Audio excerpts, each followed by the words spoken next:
Hello everyone. चलो without getting delay let's get started. Metals and non-metals. तो हम पहले recap देख लेते हैं कि metals and non-metals क्या है. तो जो elements हैं उनको metals and non-metals में हमने divide किया था. किस basis पे? On the basis of their properties. कि उनमें क्या properties हैं, वो क्या property possess करते हैं, उसके basis पे elements को हमने metals and non-metals में डिवाइड किया था, राइट, क्लासिफाइड किया था. तो वो क्या प्रॉपर्टीज हैं, तो on the basis of there uses कि किस चीज़ की क्या यूजेस हैं, उनकी प्रॉपर्टी क्या है, और property related to the uses कि उन यूजेस से रिलेटेड जो प्रॉपर्टीज़ हैं उनके बेसिस पे हमने उसको डिवाइड किया था, उसको क्लासिफाई किया था. ठीक है. तो फर्स्ट जो है फिजिकल प्रॉपर्टीज़. ठीक है. वी ऑल नो कि कोई भी फिजिकल फिजिकल प्रॉपर्टी क्या होती है, वो प्रॉपर्टी जिसको हम ऑब्जर्व कर सकते हैं, ठीक है, जिसको हम मेजर कर सकते हैं, वैसी प्रॉपर्टी उसको कहते हैं हम फिजिकल प्रॉपर्टी. जैसे कि है चमक, किसी भी चीज़ की चमक है, वो क्या है, उसका अपीयरेंस है, उसका फिजिकल प्रॉपर्टी है. ठीक है. कोई भी चीज़ हार्ड है, सॉफ्ट है, वो क्या है, उसकी फिजिकल प्रॉपर्टी है. उसी तरीके से बहुत सारी प्रॉपर्टी होती है, उसका कलर कैसा है, ठीक है, उसका अपीयरेंस कैसा है. ठीक है. ये सारी चीज़ें किस में आती हैं, फिजिकल प्रॉपर्टीज़ में आती हैं. फिर हो गया उसका बॉइलिंग पॉइंट. ठीक है. उसकी इलेक्ट्रिकल कंडक्टिविटी. ठीक है. वो साउंड कैसा प्रोड्यूस करता है. तो ये सब क्या है, ये सब उसकी फिजिकल प्रॉपर्टी है. तो first of all we will get to know कि व्हाट आर मेटल्स और उनकी फिजिकल प्रॉपर्टीज़ क्या है. ठीक है. तो इसके जो हमारे नेचर में मौजूद हैं, जो प्रेजेंट हैं, वो हैं 92 मेटल्स. ठीक है. तो उनके एग्जाम्पल्स हम देख लेते हैं. कुछ एग्जाम्पल्स हैं out of 92. These are iron, copper, aluminium, magnesium, sodium, lead, zinc, और भी बहुत सारे हैं. कितने हैं, 92 हैं. ठीक है. तो हम देखते हैं इसका वन बाय वन इसका फिजिकल प्रॉपर्टी करते हैं कि कौन कौन सी फिजिकल प्रॉपर्टी ये मेटल्स शो करते हैं. तो फर्स्ट जो है मेटलिक लस्टर. मेटलिक लस्टर क्या है कि मेटल का जो आउट जो अपर सरफेस है वो कितना लस्ट्रस है, वो कितना चमकीला है, या वो कितना शाइन देता है. ठीक है. तो metals in their pure state, अगर प्योर स्टेट में है, किसी के साथ रिएक्ट नहीं किया है उस मेटल ने, तो प्योर स्टेट में क्या होंगे, वो उनका सरफेस जो होगा बहुत ही शाइनिंग होगा. ठीक है. और जो मेटल्स हैं जनरली हार्ड है. जनरली हार्ड है कि मतलब कि इसमें कुछ एक्सेप्शंस हो सकते हैं. ठीक है. तो chemistry is all about exceptions, right. तो हम धीरे धीरे उन एक्सेप्शंस को भी देखेंगे. तो जनरली क्या होते हैं, मेटल्स जनरली हार्ड होते हैं. और हार्डनेस क्या होती है, मेटल टू मेटल डिफर करती है, राइट. हो सकता है कोई मेटल बहुत ही ज़्यादा हार्ड हो, कोई उससे कम हार्ड हो. ऐसे तो मेटल टू मेटल ये वैरी करेगा, ये हार्डनेस. फिर है अब मेलेबल. अब मेलेबल क्या बोला है, राइट. तो सम मेटल्स जो कि beaten can be beaten into sheets. जैसे क्या होती है कि एक शीट, जैसे पेपर शीट होता है, ठीक है, उस तरीके की मेटल्स को बीट करके, पीट करके, ठीक है, हिंदी में हम बोले तो बीटन मीन्स पीटन पीट करके हम उसको क्या कर सकते हैं, शीट में अगर कन्वर्ट कर सकते हैं, तो that property is called malleability. Malleability. और जो मेलिएबिलिटी शो करेगा उसको क्या बोलेंगे, malleable, right. Some metals can be beaten into thin sheets. ठीक है. जैसे कि गोल्ड और सिल्वर को शीट्स में कन्वर्ट कर सकते हैं, डिफरेंट शेप्स दे सकते हैं, इसलिए उनके ऑर्नामेंट्स बनाए जाते हैं, राइट. तो ये जो गोल्ड और सिल्वर है ये मोस्ट मेलिएबल मेटल्स हैं. Can be given different shapes according to our needs. ठीक है. और इनको डिफरेंट शेप्स दिया जा सकता है, जैसे ही जैसे हमारे नीड के अकॉर्डिंग डिफरेंट शेप दिया जाता है. तो इसमें कुछ कुछ एक्टिविटीज़ भी दी गई हैं इनके बेसिस पे कि जो भी हम जो हम इसकी प्रॉपर्टी पढ़ रहे हैं उनके बेसिस पे पहले आप एक्सपेरिमेंट करेंगे. आप क्या करेंगे, फर्स्ट जो है वो है आपको सैंपल लेना है कॉपर, आयरन, एल्यूमिनियम, और इसका अपीयरेंस चेक करना है, राइट. अब इसका जो आउटर सरफेस है उसको आप क्लीन करेंगे विथ सैंड पेपर और उनका अपीयरेंस देखेंगे. अगर वो शाइनिंग कर रहा है मतलब वो मेटल है.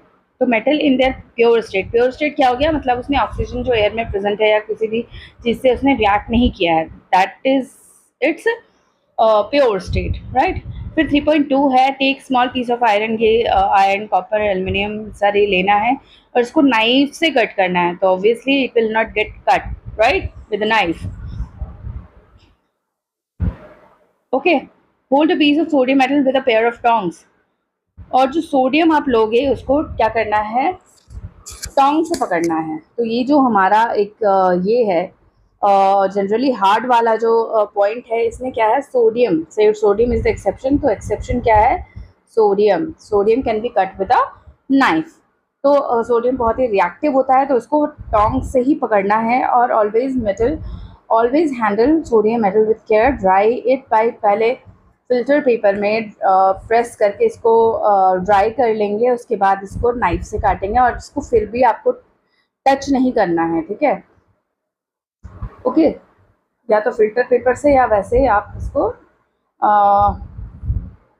टच करके फिर कट करोगे, बिल्कुल भी आपको टच नहीं करता ना, नहीं तो ये आपकी स्किन को जला सकता है, राइट। ओके, फिर थर्ड जो एक्सपेरिमेंट है वो है आयरन जिंक लेड कॉपर लेना है आपको, any metal on a block of iron, strike it 4 times, ठीक है। Repeat change in the shape of, जो फोर्थ है, फोर्थ पॉइंट क्या है, डक्टिलिटी। तो डक्टिलिटी क्या है, when any substance can be drawn into wires, अगर हम वायर्स हम अपने घर में देखें तो हमारे घर में क्या है, कॉपर वायर्स होते हैं, राइट। और गोल्ड का भी वायर बनाया जा सकता है, तो 2 किलोमीटर वायर बनाया जा सकता है। सोचो इतनी उसकी उतना उसको खींचा जा सकता है कि 2 किलोमीटर, 1 ग्राम गोल्ड में से 2 किलोमीटर वायर बनाया जा सकता है।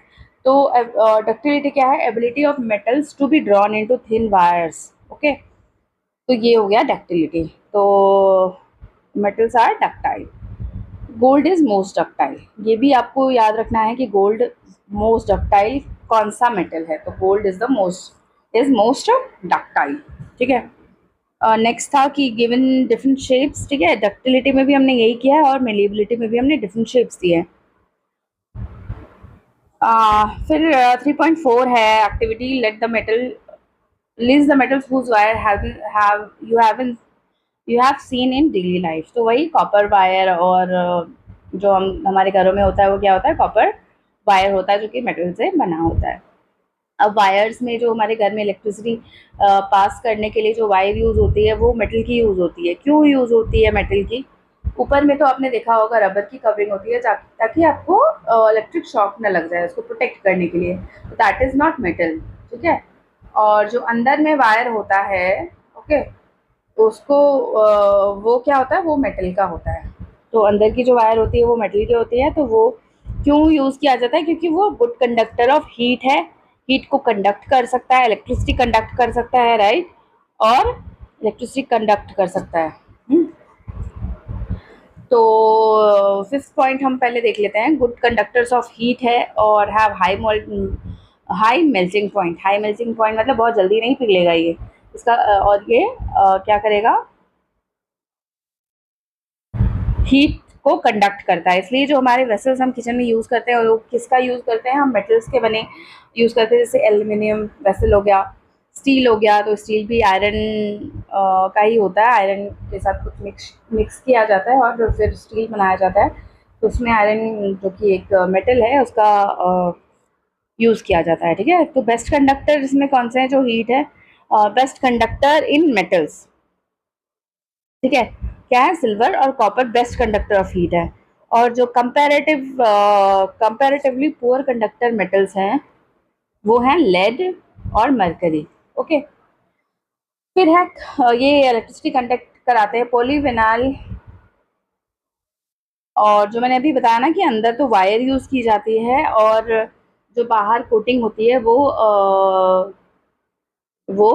मेटल नहीं होती है, तो पीवीस वो मेटल जो होता है जो बाहर आपको प्रोटेक्ट करती है करंट से, तो वो होता है पॉलीविनाइल क्लोराइड या रबर लाइक मटेरियल होता है जो कि करंट कैरिंग वायर्स में एज अ कोटिंग यूज़ किया जाता है, राइट।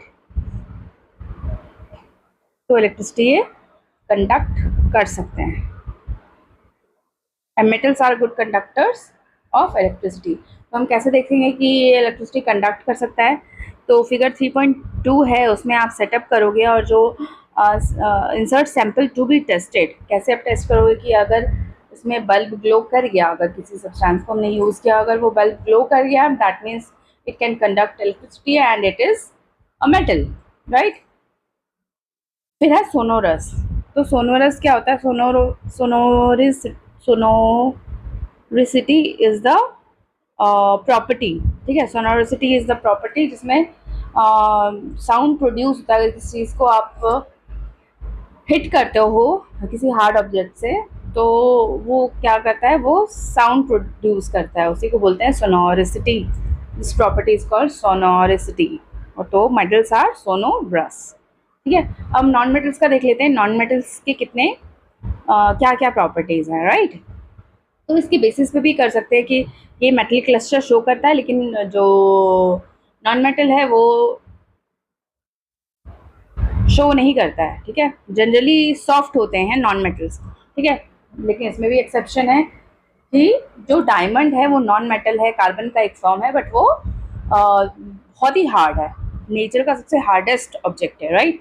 फिर है मेलेबल। मेलेबल नहीं होते हैं जो नॉन मेटल्स होते हैं वो they are non malleable, non ductile and they are poor conductors of heat and have low melting point, okay. और फिर can not conduct, do not conduct electricity, और they are not sonorous, right. अब pencil में जो use होता है वो graphite use होता है, ठीक है, जिसे आप लिखते हो। तो वो ग्रेफाइट किसका फॉर्म है? वो कार्बन का फॉर्म है। तो अगर वो आप उसको तोड़ना चाहोगे तो वो फट से टूट जाएगा। तो वो हार्ड नहीं होता है, सॉफ्ट होता है, ठीक है, साउंड प्रोड्यूस नहीं करेगा, ठीक है।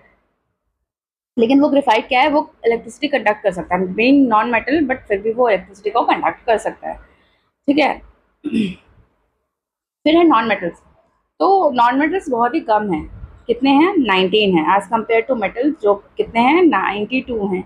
और एक और सब्सटेंस होता है, वो है मेटलॉइड, ठीक है, ओके। तो एलिमेंट्स को नॉन मेटल, मेटल और मेटलॉइड्स में डिवाइड किया गया। मेटलॉइड कितने हैं? 7 हैं, ओके। तो नॉन मेटल्स 19 है, उनमें से कुछ एग्जांपल्स क्या हैं? कार्बन, सल्फर, आयोडीन, ऑक्सीजन, जितने भी गैसेस हैं वो सारे क्या हैं? नॉन मेटल्स हैं। ये या तो सॉलिड होते हैं या फिर गैसेस फॉर्म में होते हैं, राइट। कार्बन क्या है? सॉलिड फॉर्म में होता है, ठीक है। लेकिन एक ब्रोमीन ही एक ऐसा एक्सेप्शन है जो कि क्या है, लिक्विड फॉर्म में होता है, right. Why elements can be grouped according to their physical properties alone. अब एलिमेंट्स को हमने देख लिया कि फिजिकल प्रॉपर्टी होती है, उसके बेसिस पे भी हम इसको क्लासीफाई कर सकते हैं, लेकिन सिर्फ फिजिकल प्रॉपर्टी को क्यों कंसीडर नहीं करना चाहिए to group them into metals and non metals? तो रीज़न क्या है? कुछ एक्सेप्शंस हैं जिसकी वजह से हमें क्या करना पड़ता है, हमें केमिकल प्रॉपर्टीज़ को भी कंसीडर करना पड़ता है while grouping them in metals and non metals, okay. तो अब हम एक्सेप्शंस पढ़ लेते हैं कौन कौन से। ऑल मेटल्स एक्सेप्ट, सारे मेटल्स, लेकिन मेटल्स में एक मरकरी है, ठीक है, वो सॉलिड के फॉर्म में नहीं एग्जिस्ट करता है, ठीक है। क्या करता है? रूम टेम्परेचर में वो सॉलिड के इसमें एग्जिस्ट नहीं करता है। तो रूम टेम्परेचर में वो क्या है? एज अ लिक्विड एग्जिस्ट करता है, ठीक है। अब आयोडीन एक नॉन मेटल है, ठीक है। नॉन मेटल का हमने पढ़ा है, उसका मेटलिक लस्टर, उसमें लस्टर नहीं होता है, लेकिन एक आयोडीन ही ऐसा नॉन मेटल है जो कि क्या है? लस्ट्रस है, right. Carbon is a non metal, iodine भी नॉन मेटल है लेकिन लस्ट्रस है। कार्बन नॉन मेटल है that exist in different forms, okay. मैंने शॉर्ट फॉर्म लिखा है, लेकिन आप एग्जाम में फुल स्पेलिंग लिखोगे, आप शॉर्ट फॉर्म नहीं यूज़ करोगे जितना हो सके, ओके, बिल्कुल करना ही नहीं है आपको। तो each form is called an allotropy. तो कार्बन के बहुत सारे फॉर्म में एग्जिस्ट करता है ये। तो उस वो जो डिफरेंट फॉर्म्स हैं, हर फॉर्म को क्या कहा जाता है? एलोट्रॉपी कहा जाता है। जैसे कि एक फॉर्म है डायमंड, तो diamond is an allotropy of carbon, okay. तो एलोट्रॉपी ऑफ कार्बन है डायमंड, और ये हार्डेस्ट नेचुरल सब्सटेंस है। लेकिन ये क्या है? ये क्या है? नॉन मेटल है, लेकिन इसको हार्ड नहीं होना था, सॉफ्ट होना था, बट ये क्या है? Hardest known natural substance, okay. Very high melting point and boiling point. जो नॉन मेटल्स होते हैं उनके लो मेल्टिंग पॉइंट और बॉइलिंग पॉइंट होता है, लेकिन जो डायमंड है बीइंग नॉन मेटल, इसका high, very high melting point and boiling point होता है। अब है ग्रेफाइट, ये भी एलोट्रॉपी है, इसका कार्बन का एलोट्रॉपी है, और ये क्या कर सकता है, इलेक्ट्रिसिटी को कंडक्ट कर सकता है बीइंग नॉन मेटल। तो ये सारे एक्सेप्शन है जिसकी बेसिस पे हम फिजिकल प्रॉपर्टीज, सिर्फ फिजिकल प्रॉपर्टीज को कंसिडर नहीं कर सकते while classifying them in metals and non metals. फिर है अल्कली मेटल्स। अल्कली मेटल्स हैं लिथियम, सोडियम एंड पोटेशियम। ये क्या है, अल्कली मेटल्स हैं, मेटल्स हैं, ठीक है। ये ग्रुप 1 में आते हैं, ठीक है, पीरियोडिक टेबल में। तो ये इतने सॉफ्ट है, बहुत सॉफ्ट है। जनरली तो मेटल्स हार्ड तो होते हैं ना, लेकिन ये इतने सॉफ्ट है कि that they can be cut with a knife, knife से इसको काटा जा सकता है, ठीक है। लेकिन ये रिएक्टिव हैं तो इनको टच नहीं करना होता, राइट। इनकी डेंसिटी लो होती है, तो ये सॉलिड फॉर्म में होते हैं ना, तो इनकी डेंसिटी क्या होगी, डेंसिटी मतलब इसके जो एटम्स हैं वो बहुत पास पास होंगे, लेकिन लो डेंसिटी इसमें होती है, तो इसकी वजह से क्या होता है, इनकी डेंसिटी क्या होती है, कम होती है, दूर दूर एटम्स होते हैं। तो डेंसिटी क्या होता है, मास पर यूनिट वॉल्यूम। डेंसिटी क्या होता है, मास पर यूनिट वॉल्यूम, की उसका मास कितना है इन यूनिट वॉल्यूम, ठीक है। तो वही इसकी डेंसिटी होती है। तो इसकी क्या है, इन अल्कली मेटल्स की लो डेंसिटीज होती हैं, लो मेल्टिंग पॉइंट भी होता है, right. Elements can be more clearly classified as metals and non metals. ज़्यादा क्लियरली इसको क्लासीफाई कर सकते हैं on the basis of their chemical property, right. Most non metal acidic oxide बनाते हैं जब इनको वाटर में डिजोल्व किया जाता है। तो वाटर में डिजोल्व करेंगे इसको, तो ये क्या बनाएंगे, ये मेटल एसिडिक ऑक्साइड बनाएंगे। क्या बनाएंगे, एसिडिक ऑक्साइड। एसिडिक ऑक्साइड कौन बनाएगा, नॉन मेटल्स। नॉन मेटल्स क्या बनाएंगे, जब इनको डिजोल्व करेंगे वाटर में तो एसिडिक ऑक्साइड्स बनाएंगे। ये आपको याद रखना है क्योंकि केमिकल एक्टिविटीज़ में ये बहुत मेन पॉइंट है। और जो मोस्ट मेटल्स हैं वो क्या बनाएंगे, बेसिक ऑक्साइड्स बनाएंगे जब इनको डिजोल्व किया जाएगा किसमें, वाटर में, राइट। अब हम पढ़ते हैं केमिकल प्रॉपर्टीज ऑफ मेटल्स। अब तब क्या होगा जब मेटल्स को बर्न किया जाएगा in the presence of air, ठीक है। एयर में अगर उसको, तो कैसा रिएक्शन देगा, तो मैग्नीशियम को बर्न करेंगे तो क्या होगा, when burned in air with it magnesium Burns in air with a Darjeeling white flame. ये हमने फर्स्ट चैप्टर में भी किया था, जो हमने मैग्नीशियम वाला एक्सपेरिमेंट किया था उसमें क्या किया था, मैग्नीशियम रिबन को जब हमने बर्न किया था in the presence of oxygen जो कि एयर में प्रेजेंट होता है, तो ये कैसे बर्न हुआ था, डार्जिलिंग वाइट फ्लेम दिया था इसमें। ऑलमोस्ट ऑल मेटल्स, मतलब यहाँ पे भी एक्सेप्शन हैं कि कुछ मेटल्स नहीं भी रिएक्ट कर सकते हैं। तो almost all metals react with oxygen to give metal oxides. Metal क्या देंगे, मेटल ऑक्साइड्स देंगे, राइट। जैसे कि एग्जांपल है, कॉपर को ऑक्सीजन के साथ कंबाइन किया तो इसने क्या दिया, कॉपर ऑक्साइड। तो क्या है, ये मेटल ऑक्साइड है। फिर एल्यूमिनियम, एल्यूमिनियम क्या है, एल्यूमिनियम को ऑक्सीजन के साथ रिएक्ट कराया तो ये एल्यूमिनियम ऑक्साइड दिया, ठीक है। तो most metals give metal oxides. तो मेटल ऑक्साइड्स क्या होते हैं, बेसिक इन नेचर होते हैं। लेकिन जो ये एल्यूमिनियम है ना, एल्यूमिनियम ऑक्साइड जो है ये क्या है, एम्फोट्रिक ऑक्साइड है। एम्फोट्रिक ऑक्साइड क्या होते हैं, ये दोनों की प्रॉपर्टी शो करते हैं, एम्फोट्रिक, ओके। तो ये दोनों की प्रॉपर्टी शो करेंगे, मतलब एसिडिक और बेसिक बिहेवियर दोनों शो करेंगे। जैसे कि एल्यूमिनियम ऑक्साइड और जिंक ऑक्साइड, ये दोनों क्या हैं, ये दोनों हैं एम्फोट्रिक ऑक्साइड।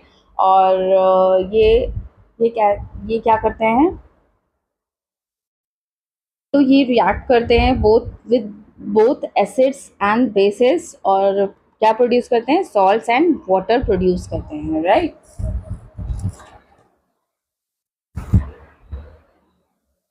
जैसे कि हम एग्जांपल में देख लेते हैं, जैसे कि एल्यूमिनियम ऑक्साइड है, इसको हमने एसिड के साथ रिएक्ट कराया तो ये इसने क्या दिया, इसने दे दिया सॉल्ट एंड वाटर, ठीक है।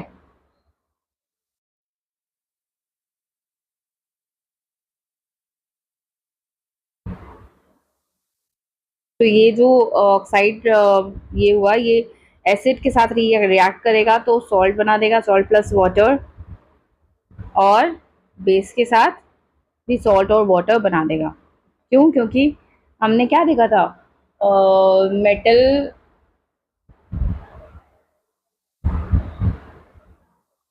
चलो ठीक है, अभी ये देखते हैं, फिर देखते हैं।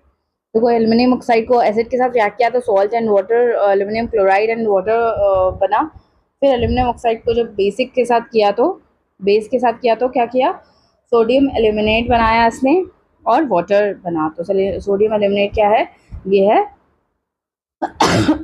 ये है सॉल्ट। तुमने देखा था कि जब एसिड और बेस रिएक्ट कर रहे थे तो क्या बनाते थे, सॉल्ट प्लस वाटर। तो अगर ये एसिड के साथ बन के अगर सॉल्ट और वाटर बनाएगा तब इसको बेस कंसिडर करेंगे, और जब ये बेस के साथ सॉल्ट बनाएगा तो इसको एसिड कंसिडर करेंगे। इसलिए ये क्या है, एम्फोटेरिक ऑक्साइड्स हैं। तो मोस्टली जो मेटल ऑक्साइड्स हैं, जो कैसे बन रहे थे, मेटल का हमने किसके साथ करवाया था, ऑक्सीजन के साथ रिएक्शन करवा के मेटल ऑक्साइड बने थे। तो वो जो मेटल ऑक्साइड्स है ना, ज़्यादातर क्या है, इनसॉल्युबल है, वो डिज़ोल्व नहीं होंगे, राइट, पानी में। बट जो डिज़ोल्व हो जाता है, जो कि बहुत ही कुछ कम है, ठीक है, बट सम डिज़ोल्व, कुछ डिज़ोल्व हो जाते हैं वाटर में, और जो डिज़ोल्व हो जाते हैं उनको क्या बोलते हैं हम, एल्कलीज। ओके, तो एग्जाम्पल इज सोडियम ऑक्साइड और पोटेशियम ऑक्साइड। तो इनको क्या करेंगे, वाटर के साथ रिएक्शन करा के ये क्या बना देते हैं, ये मेटल ऑक्साइड्स हैं, वाटर में डिजोल्व करके क्या बना देंगे, अल्कली। क्योंकि ये अल्कली क्यों है, क्योंकि ये पानी में, वाटर में सॉल्यूबल है, राइट। फिर है पोटेशियम ऑक्साइड, ये भी वाटर में जाके क्या बना देगा, KOH, जो कि क्या है, एक अल्कली है। क्यों अल्कली है, क्योंकि ये सॉल्यूबल है इन वाटर। फिर है नेक्स्ट जो रिएक्शन है, नॉट नेक्स्ट जो प्रॉपर्टी है, not all metals react with oxygen at the same rate. तो हमने देखा कि जो मेटल्स जो थे ऊपर में, जो हमने कुछ मेटल्स देखे थे, वो सारे सेम रेट पे नहीं रिएक्ट करेंगे ऑक्सीजन के साथ। तो उनका जो रेट होगा, कि कोई बहुत विगरसली रिएक्ट कर रहा है ऑक्सीजन के साथ, ठीक है, और कुछ उतना ज़्यादा मॉडरेटली रिएक्ट करेंगे उसके ऑक्सीजन के साथ, और कुछ बिल्कुल करेंगे ही नहीं ऑक्सीजन के साथ, कुछ ऐसे मेटल्स होंगे। तो उनकी जो रिएक्टिविटी है वो सेम रेट पे नहीं होगी, अलग अलग रेट पे होगी, राइट। जैसे कि फॉर एग्जांपल सोडियम और पोटेशियम है, ये इतना विगरसली रिएक्ट करते हैं, इतनी तेज़ी से रिएक्ट करते हैं, क्योंकि बहुत ज़्यादा रिएक्टिव है। तो ये क्या कर लेते हैं, जैसे ही ऑक्सीजन के कांटेक्ट में आते हैं तो ये फायर, आग लग जाती है अगर ये खुले में रखे जाएं, क्योंकि हवा में क्या है, हवा में है ऑक्सीजन, राइट। तो ऑक्सीजन के साथ ये इतना मतलब ड्रास्टिकली और इतना विगरसली रिएक्ट करते हैं, इतने रिएक्टिव हैं कि ये इनमें आग लग जाती है।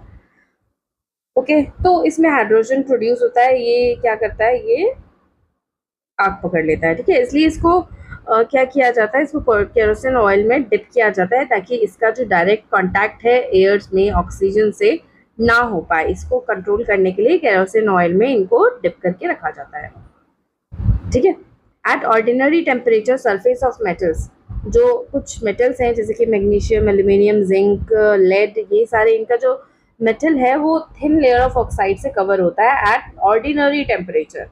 ऑर्डिनरी टेम्परेचर में क्या होता है, इनका जो सरफेस है, इन मेटल्स का जो सरफेस है वो किससे कवर्ड होता है, थिन लेयर ऑफ ऑक्साइड से, राइट। तो एयर में ऑक्सीजन प्रेजेंट है, इसके साथ रिएक्ट करके ये थिन लेयर बना देते हैं ऑक्साइड का, जो कि क्या करता है, जो कि हेल्पफुल होता है इन मेटल्स को फर्दर ऑक्सीडेशन से बचाने के लिए, ठीक है। इनको इन मेटल्स को ऑक्सीडेशन नहीं करने देते हैं, ठीक है। फिर है iron. Iron does not burn on heating. Iron तो नहीं बर्न होता है, लेकिन आयरन फिलिंग्स जो होते हैं, इसका जो पाउडर होता है, आयरन फिलिंग जो होता है, वो बर्न होता है विगरसली। तो एक ही चीज़ है, मेटल एक ही है, लेकिन इसका अलग अलग तरीके से यूज़ करते हैं, तो इसमें अलग अलग रिएक्टिविटी ये शो करता है, राइट। ठीक है, इससे क्या हो जाता है, आयरन फिलिंग पाउडर के फॉर्म में क्या हो जाता है, सरफेस एरिया बढ़ा देता है, राइट। और जो ये कॉपर है, ये डज नॉट बर्न, ये नहीं बर्न होता है, कॉपर बर्न नहीं होता है, बट ये कॉपर ऑक्साइड से कोटेड होता है। कॉपर में क्या होती है, एक परत चढ़ी होती है, एक लेयर चढ़ी होती है, जो क्या होता है कॉपर ऑक्साइड, क्योंकि ऑक्सीजन के साथ रिएक्ट करके ये कॉपर ऑक्साइड बना देता है। ठीक है, और ये किस कलर का होता है, कॉपर ऑक्साइड होता है ब्लैक कलर का। ओके, सिल्वर और गोल्ड हैं, ठीक है, ये भी मेटल्स हैं, बट इन सब ये मेटल्स की एनोडाइजिंग क्या होता है, एनोडाइजिंग है एक एल्यूमिनियम पे, ठीक है, एल्यूमिनियम पे एक थिक ऑक्साइड लेयर का चढ़ जाना, राइट, उसको क्या बोलते हैं हम, एनोडाइजिंग। इस प्रोसेस को बोलते हैं हम एनोडाइजिंग। एनोडाइजिंग में क्या होता है कि जैसे ये एल्यूमिनियम है, ठीक है, एक एल्यूमिनियम आर्टिकल है, इस पे क्या हो गया, इस पे हमने जो ऑक्सीजन प्रेजेंट होता है, ठीक है, या तो वो अपने आप ही इसमें परत चढ़ा लेता है, या फिर हम ऐसा करते हैं, रिएक्शंस करवाते हैं ताकि एल्यूमिनियम पे हम ऑक्साइड लेयर चढ़ा दें। ठीक है, इससे क्या होता है, इससे ये ऑक्साइड लेयर क्या होती है, इसको क्या करती है, कोरोजन से बचाती है। किसको बचाती है, एल्यूमिनियम को कोरोजन से बचाती है। ठीक है, क्योंकि जो ऑक्साइड लेयर है ये फायदेमंद होगा और एल्यूमिनियम की, क्योंकि इसका एल्यूमिनियम का ऑक्सीडेशन नहीं होने दे रहा है, ये ऑक्साइड लेयर ऑक्सीडेशन नहीं होने देता है, इसको बचा रहा है, राइट, ये एज एन अम्ब्रेला इसके लिए काम कर रहा है।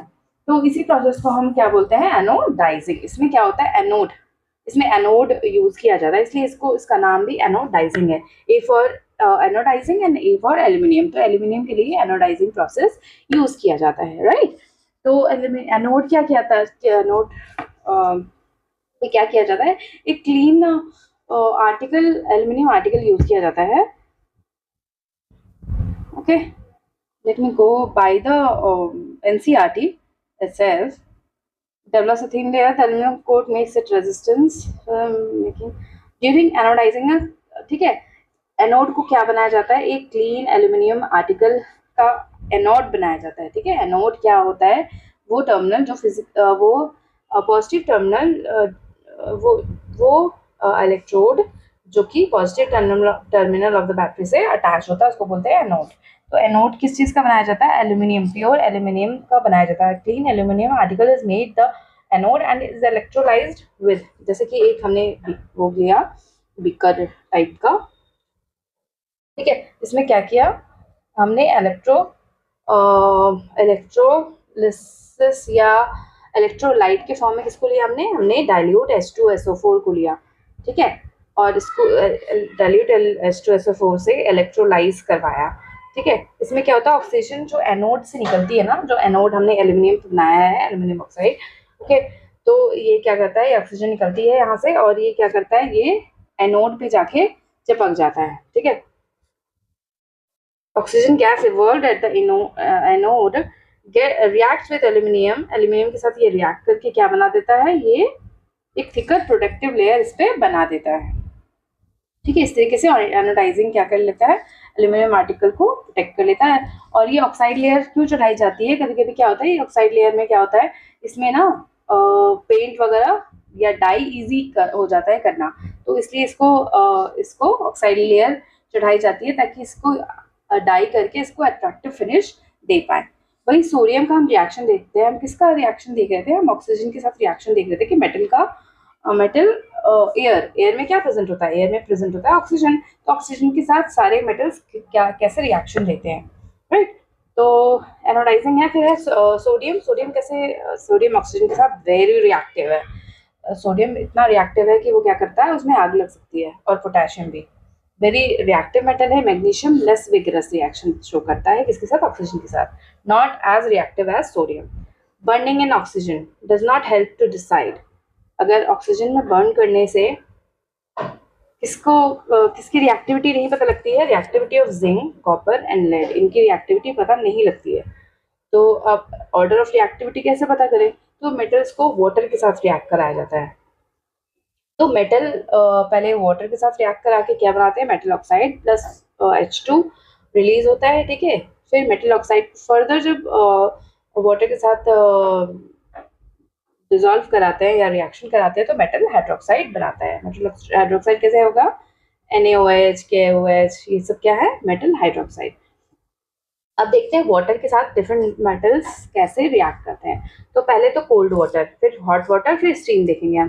तो कोल्ड वाटर, ये सोडियम और पोटेशियम तो इतना रिएक्टिव है कि ये तो कोल्ड वाटर से भी रिएक्ट कर जाएगा। बहुत ही वायलेंट होता है ये, इसमें आग भी पकड़ सकता है, ठीक है, लग सकता है एक्सीडेंटल, बहुत ज़्यादा फायर निकल सकती है। तो बहुत ही वायलेंट होता है, एक्सोथर्मिक होता है क्योंकि बहुत ज़्यादा हीट रिलीज होती है। ठीक है, जो हाइड्रोजन रिलीज होती है ना, वो तुरंत ही क्या कर देता है, ऑक्सीजन के साथ रिएक्ट करके ये फायर, आग लगा देता है। ठीक है, फिर क्या है, फिर मैग्नीशियम। मैग्नीशियम क्या करता है, हॉट मैग्नीशियम कोल्ड वाटर से रिएक्ट नहीं करेगा। ठीक है, जो कोल्ड वाटर से रिएक्ट नहीं करेगा उसको हॉट वाटर से रिएक्ट करवाएंगे कि हो सकता है इसको और ज्यादा एनर्जी चाहिए। ठीक है, तो इसको, इसमें जब हॉट वाटर में के साथ रिएक्शन करवाएंगे तो ये क्या करेगा, फ्लोट करना स्टार्ट कर देगा। ठीक है, और ये क्या बना देगा, form magnesium hydroxide. Magnesium hydroxide का फॉर्मूला क्या होता है, MgOH2। तो मैग्नीशियम हाइड्रोक्साइड और हाइड्रोजन बना देगा। ठीक है, मेटल ऑक्साइड और हाइड्रोजन बन रहा है जब मेटल को वाटर के साथ रिएक्ट करा रहे हैं तब। अब स्टीम, अब जो जो मेटल जो कोल्ड वाटर के साथ भी रिएक्शन शो नहीं करेंगे, वो हॉट वाटर के साथ भी रिएक्शन शो नहीं करेंगे, वो किसके साथ शो करेंगे, उनको स्टीम। स्टीम में क्या होता है, ज्यादा एनर्जी होती है, राइट। तो एल्यूमिनियम, जिंक और आयरन, ये तीनों क्या करेंगे, स्टीम के साथ शो करेंगे रिएक्शन। ओके, तो ये क्या करते हैं, मेटल ऑक्साइड और हाइड्रोजन बना लेंगे। ठीक है, सेम रिएक्शन रहेगा सबका। तो एल्यूमिनियम ने वाटर के साथ रिएक्ट करके क्या बना दिया, एल्यूमिनियम ऑक्साइड बना दिया, प्लस H2 रिलीज होगा। फिर क्या करेंगे, ये आयरन भी इसके साथ करके आयरन ऑक्साइड बना देगा और H2 रिलीज हो जाएगा। ठीक है, फिर पोटेशियम, पोटेशियम वाटर के साथ रिलीज करके पोटेशियम हाइड्रोक्साइड बना देगा, प्लस H2 बनाएगा। ये भी हाईली एक्सोथर्मिक है, ये कोल्ड वाटर से भी रिएक्ट कर जाएगा। सोडियम क्या करेगा, सोडियम भी H2 के साथ रिएक्ट करके sodium hydroxide plus H2 plus heat energy, ये कोल्ड वाटर के साथ शो करेगा। ठीक है, ये इसी का रिएक्शन है। फिर है कैल्शियम। कैल्शियम लेस वायलेंट है, ये उतना वायलेंट है, उतना खून खराब नहीं करता है ये। ठीक है, तो ये लेस वायलेंट है। Heat evolve not sufficient for the hydrogen to catch fire. तो जो हीट इवॉल्व होती है ना, उतनी नहीं होती है कि इसका जो हाइड्रोजन है, हाइड्रोजन को यहाँ यहाँ पे हाइड्रोजन को क्या मिल रही थी, हीट मिल रही थी। ठीक है, इसको यहाँ पे हीट मिल रही थी, लेकिन यहाँ पे उतनी हीट नहीं है, नॉट सफिशिएंट हीट। ठीक है, इतना सफिशिएंट हीट नहीं है कि वो हाइड्रोजन को आग लगने पर विवश कर दे। ठीक है, उसको मजबूर कर दे, राइट। तो हम इसका रिएक्शन देख लेते हैं। कैल्शियम का कैल्शियम का कैल्शियम का wait wait wait wait wait calcium water के साथ रिएक्ट करके क्या बना देगा, कैल्शियम हाइड्रोक्साइड बना देगा प्लस H2। और ये उतना एक्सोथर्मिक नहीं होगा, ये भी फ्लोट करने लगेगा। जैसे कि मैग्नीशियम फ्लोट कर रहा था, मैग्नीशियम किसके साथ फ्लोट कर रहा था, वो हॉट वाटर के साथ। लेकिन ये नॉर्मल वाटर के साथ ये क्या करेगा, let me check it once. ठीक है, इसमें मेंशन नहीं है कि ये क्या कौन से वाटर के साथ रिएक्ट करेगा, तो नॉर्मल वाटर ही कंसीडर करते हैं। ठीक है, कैल्शियम को वाटर के साथ रिएक्शन करा के कैल्शियम हाइड्रोक्साइड और हाइड्रोजन गैस रिलीज होगा, तो कैल्शियम फ्लोट करने लगेगा लाइक मैग्नीशियम। मैग्नीशियम फ्लोट कर रहा था ना, वैसे ही। क्यों फ्लोट करेगा, इसका फ्लोट करने का रीजन क्या है, तो जो हाइड्रोजन के बबल्स बनते हैं इस रिएक्शन में, वो क्या करता है, वो मेटल के साथ स्टिक कर जाता है। कैल्शियम है, कैल्शियम के साथ ये जो हाइड्रोजन गैस रिलीज होगा, ये इसके साथ चिपक जाएगा, और चिपक के क्या बना देगा, इसको हल्का बना देगा, जिसकी वजह से ये क्या करने लगेगा, ये फ्लोट करने लगेगा। ठीक है, सेम मैग्नीशियम के केस में भी ऐसा ही होगा। ठीक है, magnesium does not react with cold water. Cold water mention नहीं है, लेकिन ये कोल्ड वाटर के साथ ही कर रहा है कैल्शियम। ठीक है, कैल्शियम कोल्ड वाटर के साथ रिएक्शन करेगा, लेकिन मैग्नीशियम जो है कोल्ड वाटर के साथ रिएक्ट नहीं करेगा। लेकिन ये बबल वाला जो फेनोमेना है वो सेम शो करेगा, मैग्नीशियम भी कैल्शियम की तरह। तो मेटल जैसे लेड हो गया, ठीक है, कॉपर हो गया, फिर सिल्वर हो गया, गोल्ड हो गया, ये क्या करता है, ये रिएक्ट नहीं करता वाटर के साथ, क्योंकि क्या है, अनरिएक्टिव है। अब नेक्स्ट रिएक्शन देखते हैं। ठीक है, I will try my best कि आज ये चैप्टर फिनिश हो जाए, ओवर हो जाए। ठीक है, फिर मुझे आप कमेंट में ज़रूर बता देना कि नेक्स्ट चैप्टर मुझे कौन सा स्टार्ट करना चाहिए, फिजिक्स का या फिर बायो का, या फिर मैं पीरियोडिक टेबल या carbon and compounds periodic table तो है नहीं आपके उसमें सिलेबस में, लेकिन मैं सोच रही हूँ कि मैं वो करवा दूँ, क्योंकि पीरियोडिक टेबल पता होना चाहिए, राइट। भले ही सिलेबस में हो ना हो, आपको नहीं करना है तो आप छोड़ सकते हो, स्किप कर सकते हो, लेकिन मेरा फर्ज है बीइंग अ टीचर कि मैं आपको कर रहा हूँ, ठीक है। तो नेक्स्ट रिएक्शन देखते हैं कि मेटल एसिड्स के साथ कैसा रिएक्शन शो करता है, ठीक है। मेटल डाइल्यूट एसिड के साथ रिएक्ट करके क्या बना देगा, सॉल्ट प्लस हाइड्रोजन बनाएगा। मेटल मेटल जैसे सोडियम हो गया, ये डाइल्यूट एसिड HCl के साथ क्या बना देगा, ये NaCl बना देगा और हाइड्रोजन बना देगा, हाइड्रोजन गैस, ठीक है। मेटल फिर नाइट्रिक एसिड के साथ क्या बनाएगा, ये हाइड्रोजन गैस बना देगा, ये नहीं बनाएगा, ठीक है, ये एक्सेप्शन है। मेटल डाइल्यूट एसिड के साथ सॉल्ट और हाइड्रोजन बनाते हैं, लेकिन दिस इज द एक्सेप्शन, ठीक है। जब मेटल एसिड जो कि नाइट्रिक एसिड है जिसका फॉर्मूला है HNO3, उसके साथ हाइड्रोजन गैस नहीं बनाता है, हाइड्रोजन गैस रिलीज नहीं होगा, ठीक है। क्यों नहीं होगा भाई, ऐसी क्या बात हो गई? क्योंकि ये जो नाइट्रिक एसिड है ना, ये ऑक्सीडाइजिंग एजेंट है। ये क्या करेगा, ये हाइड्रोजन के साथ हाइड्रोजन को ऑक्सीडाइज करा देगा, ऑक्सीडाइजेज हाइड्रोजन प्रोड्यूस्ड, जो हाइड्रोजन ये बनेगा ना, अगर हाइड्रोजन बनेगा तो, लेकिन ये क्या करेगा, इसको ऑक्सीडाइज करा के क्या बना देगा, वाटर बना देगा। एंड इटसेल्फ ये खुद रिड्यूस हो जाता है, reduce to any of nitrogen oxides, मतलब ऑक्सीजन लूज करके, ये 3 ऑक्सीजन है ना इसमें, देखो कम है ऑक्सीजन, ठीक है, तो इसने अपने आप को क्या कर दिया, रिड्यूस कर लिया, और किसी भी नाइट्रोजन ऑक्साइड के फॉर्म में ये कन्वर्ट हो जाएगा, और क्या करेगा, हाइड्रोजन को ऑक्सीडाइज कर देगा, मतलब एडिशन ऑफ वाटर कर देगा, सॉरी एडिशन ऑफ ऑक्सीजन कर देगा, ठीक है, और वाटर में कन्वर्ट कर देगा। जो मैग्नीशियम, हम देख रहे हैं कि मेटल का एसिड के साथ क्या रिएक्शन है, तो ज्यादातर हमने पहले बार देख लिया ना, सोडियम HCl के साथ क्या बनाएगा, NaCl सॉल्ट प्लस H2। फिर जो मैग्नीशियम और मैंगनीज जो है MM वाले, ठीक है, वो क्या करेंगे, वेरी डाइल्यूट, बहुत ज्यादा ही डाइल्यूट, जिसमें क्या होगा, उसकी ज्यादा मतलब पावर नहीं रह पाएगी, ठीक है, तो इसके साथ रिएक्ट करके क्या बना देंगे, हाइड्रोजन गैस इवॉल्व करवा देंगे। तो ये बोलेंगे कि अगर हाइड्रोजन गैस इवॉल्व करवाना है तो पहले तो इसको बहुत सारा पानी दे दो पीने के लिए, ठीक है, ताकि इसकी एनर्जी पूरी चली जाए, ठीक है, और इसमें कुछ भी ना बने बचे, सिर्फ पानी पानी बचे, थोड़ा सा इसकी बस एग्जिस्टेंस के लिए रह जाइए, और हम कर देंगे काम, तुम्हारा हाइड्रोजन गैस निकल जाएगा, ठीक है, इवॉल्व हो जाएगा। Rate of bubble formation, magnesium में रेट ऑफ बबल फॉर्मेशन क्या है, फास्टेस्ट है, ठीक है, और ये क्या होगा, ये मोस्ट एक्सोथर्मिक है। बबल फॉर्मेशन किसकी वजह से, हाइड्रोजन गैस के मिलने से, ठीक है। The reaction was also the most exothermic in this case. The reactivity decreases. Reactivity decrease हो जाता है मैग्नीशियम, एल्यूमिनियम का उससे कम, फिर उससे कम जिंक, देन मग अल जन-फे, ऐसे करके याद कर सकते हो, मग अल जन-फे, ठीक है, ऐसे ही आपको करना ही पड़ता है, ठीक है। लॉन्ड कॉपर में कोई भी बबल नहीं बनेगा, टेम्परेचर बिल्कुल अनचेंज रहेगा, और HCl के साथ क्या रिएक्शन ही शो नहीं करेगा, इसलिए ना तो बबल बनेगा, ना तो टेम्परेचर चेंज होगा, और ये रिएक्ट नहीं करेगा, ठीक है, HCl के साथ रिएक्ट नहीं करेगा।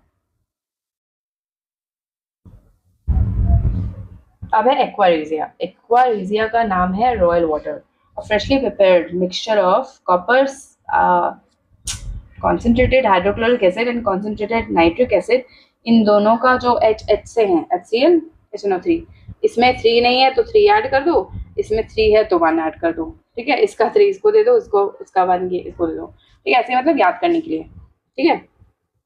तो HCl किस कॉन्सेंट्रेशन में रहता है, 3, और HNO3 1, ठीक है, 3:1 इनका कॉन्सेंट्रेशन रेशियो है। तो इनका इस रेशियो में जब मिक्सचर बनाया जाता है उसको हम क्या बोलते हैं, एक्वारेजिया, जो कि क्या है, रॉयल वाटर है, हाईली कोरोसिव फ्यूमिंग लिक्विड है।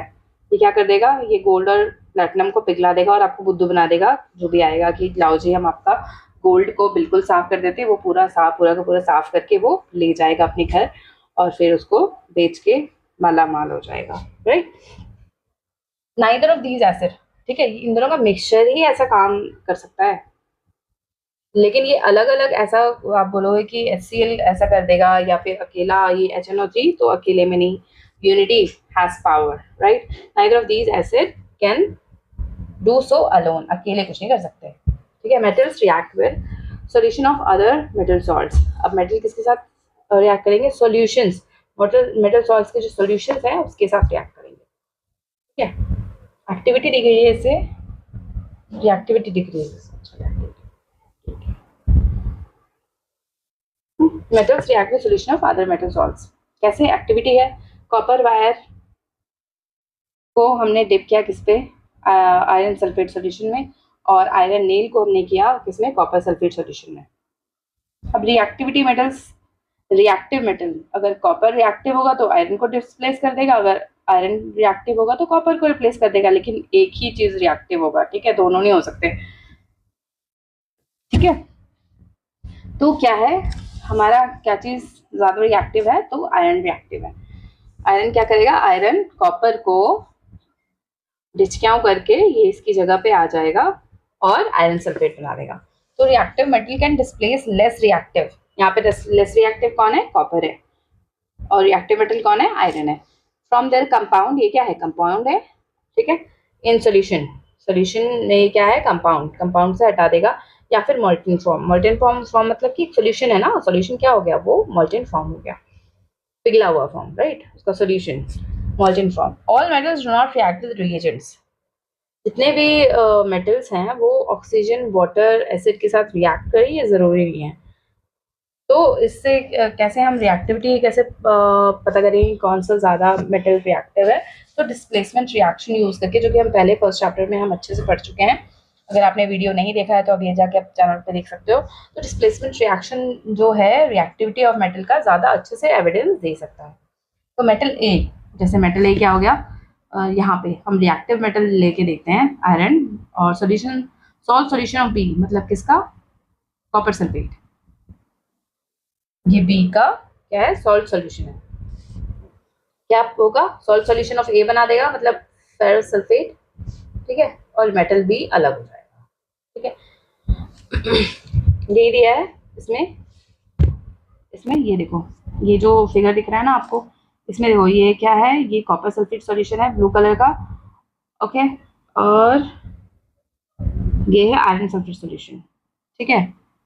तो कॉपर सल्फेट सॉल्यूशन में जब आयरन को रखा तो आयरन उसको डिस्प्लेस करके वहां पे आ जाएगा, और ये जो कॉपर वायर है, कॉपर वायर क्या करेगा? उसको नहीं डिस्प्लेस कर पाएगा, लेकिन आयरन क्या करेगा? आयरन उसको डिस्प्लेस कर देगा। फिर से समझो, ठीक है, अच्छे से समझा रही हूँ। ये क्या है? ये आयरन नेल है, ठीक है, ये कॉपर सल्फेट सॉल्यूशन है। तो ये क्या करेगा? ये कॉपर सल्फेट सॉल्यूशन यहाँ पे नहीं जा पाएगा, ठीक है, लेकिन यहाँ जो आयरन सल्फेट का जो आयरन है ये यहाँ पे चला जाएगा, ठीक है। तो ये आयरन नेल क्या करेगा? आयरन नेल की हालत ऐसे हो जाएगी, क्योंकि कॉपर पे ये चला गया, जो आयरन था वो क्या होगा? वो उसमें सॉल्यूशन में आ गया, ठीक है। आयरन सॉल्यूशन में आ जाएगा और कॉपर उस पर चढ़ जाएगा, ठीक है। ये कॉपर वायर है, देखो ये जो सॉल्यूशन है ये फेड हो गया ना, ये फेड इसलिए हो गया क्योंकि कॉपर सल्फेट किसका था? ब्लू कलर का, ठीक है, उसमें आयरन आ गया है, फेरस सल्फेट बना दिया उसने, आयरन के आने की वजह से क्या हो गया है? वो फेड हो गया कलर, ठीक है। और आयरन की इसमें ऐसी कंडीशन हो गई क्योंकि सारा आयरन पिघल के इसमें सॉल्यूशन में चला गया। रिएक्टिविटी सीरीज या उसको एक्टिविटी सीरीज भी हम बोलते हैं। List of metals arranged in order of decreasing activity. एक मिनट देख लेती हूँ क्या दे रखा है।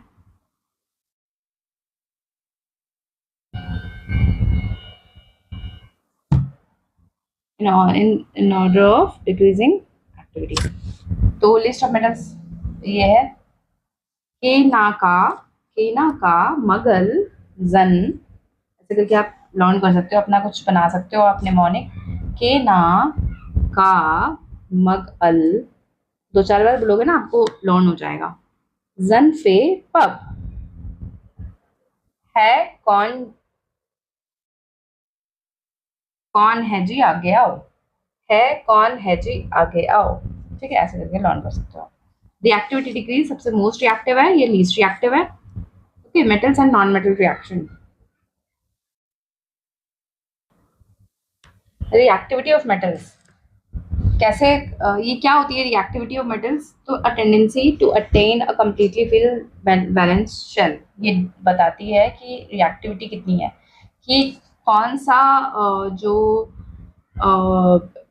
एलिमेंट है वो उसकी क्या टेंडेंसी है, उसको लूज करने की टेंडेंसी है इलेक्ट्रॉन को, है ना, ताकि वो अपना जो बैलेंस शेल है, जो बाहर की जो शेल है उसको फिल करने के लिए, या उसको मतलब फुली फिल मतलब ऑक्टेट बनाने के लिए, उसको क्या उसकी कैपेसिटी है, उसको क्या बोलते हैं, रिएक्टिविटी। ठीक है, reactivity of element, tendency to attain a completely fill valence shell.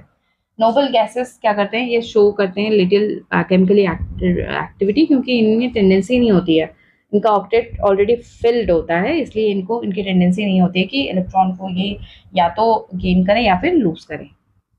जैसे हम देख लेते हैं सोडियम का। सोडियम क्या है, एक मेटल है, इसकी जो इसका जो इलेक्ट्रॉनिक कॉन्फ़िगरेशन होता है 281, क्योंकि इसका क्या है एटॉमिक नंबर 11 है, इसको अगर अरेंज करेंगे 281, तो ये क्या, ऑक्टेट का मतलब क्या है, 8 electron in the outermost shell, या तो ड्यूप्लेट होना चाहिए या फिर ऑक्टेट होना चाहिए। तो इसमें क्या होता है, ये ऑक्टेट बनाया क्योंकि आउटर में 8 है, तो अगर इसको लूज कर देगा ये, तो क्या हो जाएगा, आउटर शेल इसका फुली फिल्ड हो जाएगा। ठीक है, ये अभी फुली फिल्ड नहीं है, अगर इसको और अगर इलेक्ट्रॉन लेगा ये तो बहुत ज़्यादा एनर्जी लगेगी, 7 इलेक्ट्रॉन लेने में ज़्यादा एनर्जी लगेगी as compare to lose 1 electron. तो ये क्या करेगा, कम एनर्जी वाला हम काम करते हैं, राइट।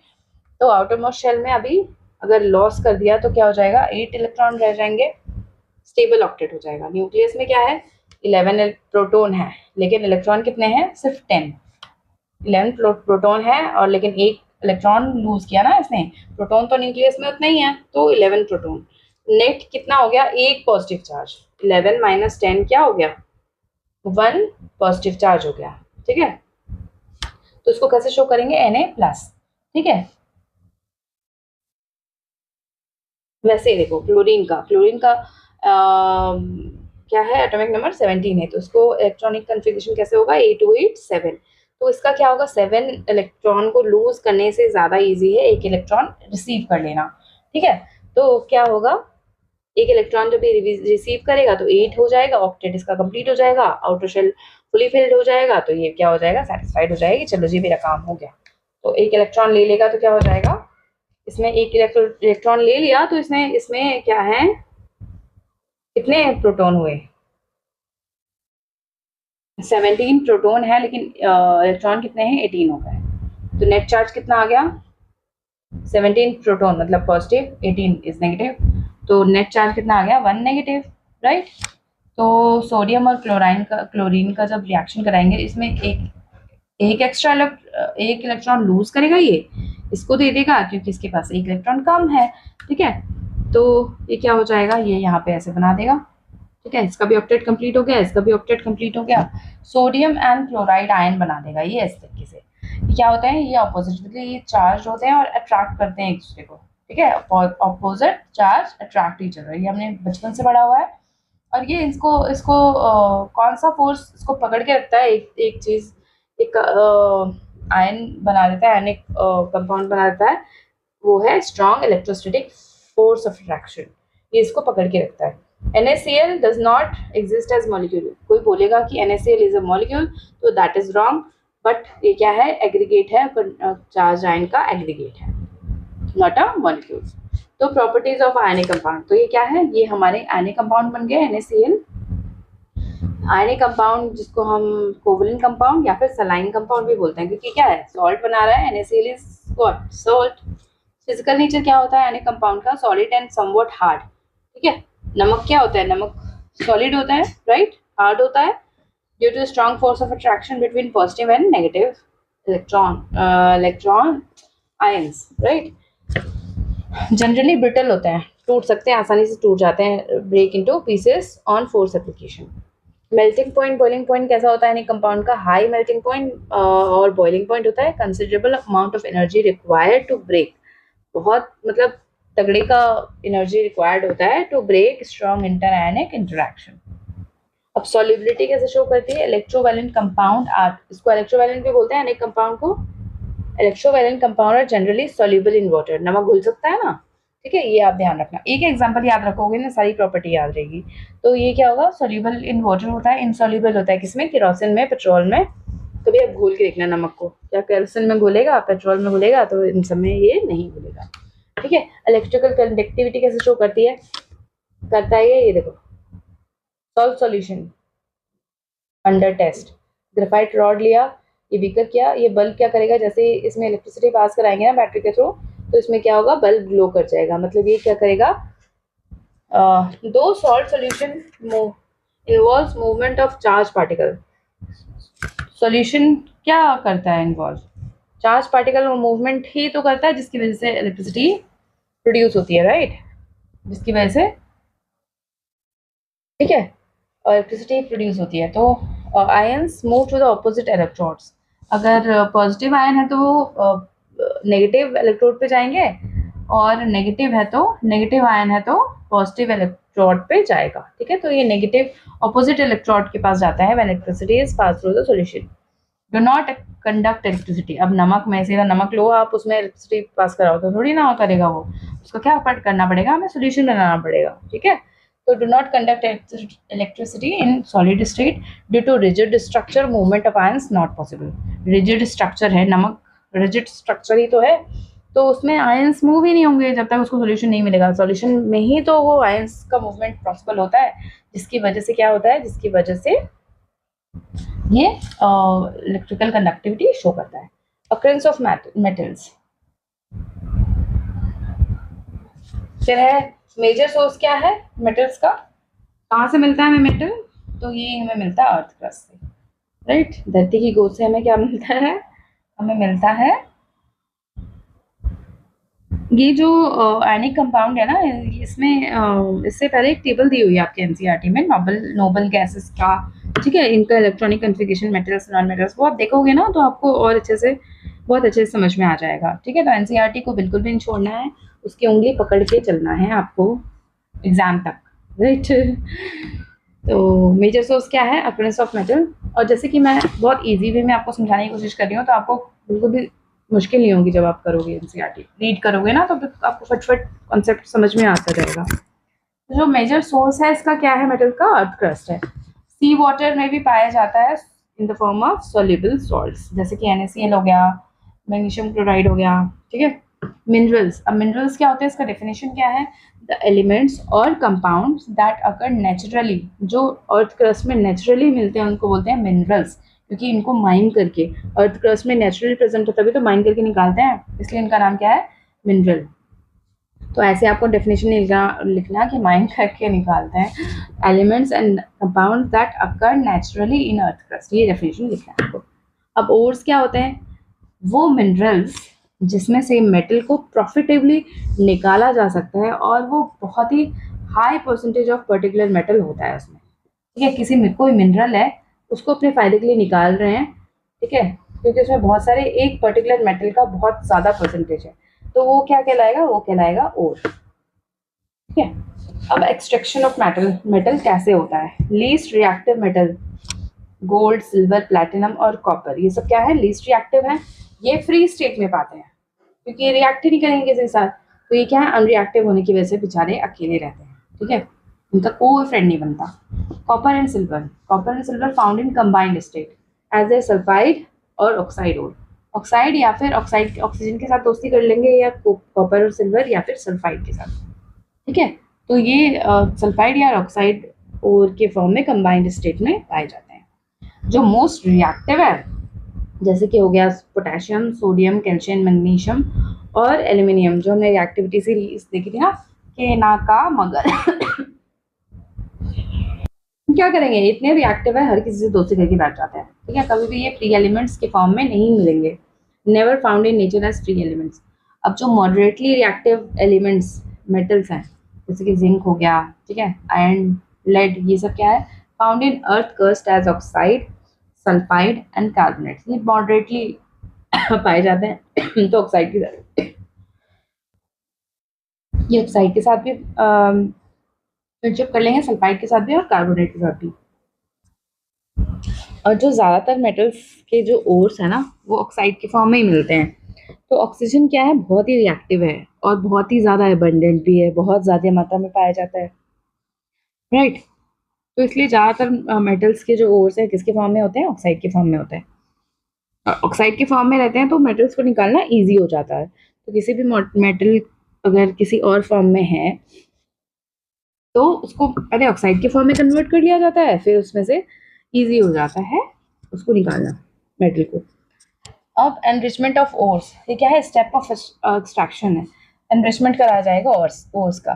जो माइंड ओर्स हैं जो खदान से निकाले गए, माइन किए गए ओर हैं, वो क्या होता है, बहुत सारे लार्ज अमाउंट ऑफ उनमें इम्प्योरिटीज होती है, ठीक है, क्योंकि अर्थ क्रस्ट से निकला है तो वो क्या होगा, उसको निकालेंगे, माइन करेंगे तो उसमें क्या होगा, बहुत सारी गंदगी होगी, जैसे कि सॉइल हो गया, सैंड हो गया, ठीक है, ये सैंड है एक्सेट्रा। तो इन इम्प्योरिटीज को क्या बोलते हैं, इनको बोलते हैं गैंग।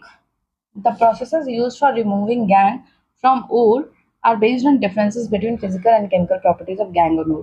ठीक है, गैंग और ओर का फिजिकल प्रॉपर्टी क्या है, केमिकल प्रॉपर्टी क्या है, उन दोनों के डिफरेंस को देख के उसके बाद फिर तय किया जाता है, ये डिसाइड किया जाता है कि ये रिमूव गैंग को किस प्रोसेस से निकाला जाए, ठीक है। अब हम एक एक करके देखते हैं कि लो रिएक्टिविटी सीरीज में जब लो है उसको कैसे निकालते हैं, फिर मिडिल वाले को कैसे निकालते हैं। ये देखो, जैसे क्या है, हाईली रिएक्टिव है, के ना का मगल, ठीक है, ये किससे निकल जाएगा, इलेक्ट्रोलिसिस से। तो हम यहाँ से स्टार्ट करेंगे कि जो लो लो है, मतलब कम रिएक्टिव है, लेस रिएक्टिव से मोर रिएक्टिव तक हम जाएंगे। Metal low in activity series, तो इसका ऑक्साइड को क्या करेंगे, हीट करेंगे, हीट करके इसको रिड्यूस करेंगे मतलब उसमें से ऑक्सीजन को हटा देंगे और फिर मेटल मिल जाएगा, ठीक है। जैसे कि ये क्या है, और ये है मर्क्यूरिक सल्फाइड, ठीक है, जिसको क्या बोलते हैं, ये जो उसका ओर है, इसका ओर है, मरकरी का ओर है। वेट आई एम डूइंग,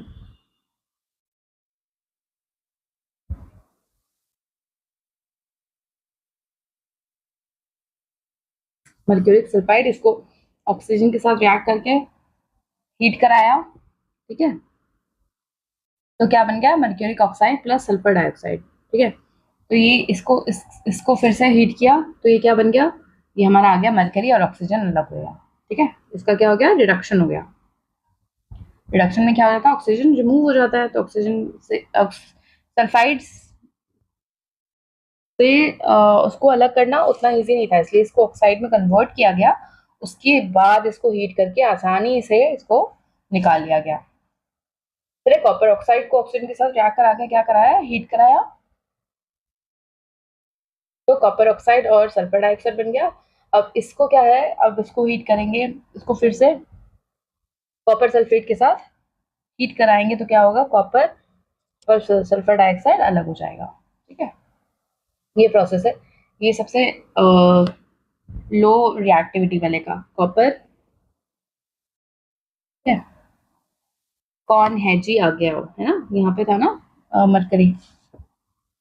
ये भी टेबल आप देख लो, कॉन्सेंट्रेशन और, ठीक है, किया पहले कॉन्सेंट्रेशन किया, ठीक है, गैंग वैंग हटाया, फिर मेटल ऑफ हायर रिएक्टिविटी को इलेक्ट्रोलिसिस किया, इलेक्ट्रोलिसिस ऑफ मोल्टेन स्टेट, मतलब उसको मोल्टेन और मतलब सॉल्यूशन बना के फिर जाके उसका इलेक्ट्रोलिसिस, इलेक्ट्रिसिटी पास करा के फिर प्योर मेटल निकाला, जो हायर है रिएक्टिविटी, हाईएस्ट हाईली रिएक्टिव है।